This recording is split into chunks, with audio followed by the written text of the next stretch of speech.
Honor has officially confirmed the launch date for its next foldable phone, Magic V5 foldable launch event for July 2nd in China. Honor has now shared our first official look at the device in its folded state. It looks impossibly thin, and we can also notice a big camera island.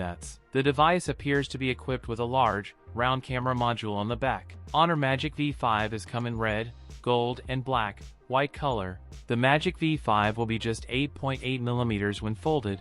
It is 4.1 mm when unfolded, continuing to set a new record for thinness and lightness. The phone will weigh 217 grams. The Honor Magic V5 will feature a 6.45-inch 120Hz LTPO OLED cover display and an 8-inch 2K 120Hz inner foldable screen. The device will feature the Snapdragon 8 Elite chipset. Its rear camera setup may include a 50-megapixel camera with OIS support, an ultra-wide lens, and a 200-megapixel periscope telephoto camera, an IPX8 water resistance, and a side-facing fingerprint scanner. Around 6,100 mAh third-generation silicon-carbon battery with 66W wired charging. That's it for today's video. If you enjoyed it, don't forget to like, comment, and subscribe for more content. Thanks for watching, and I'll see you in the next one.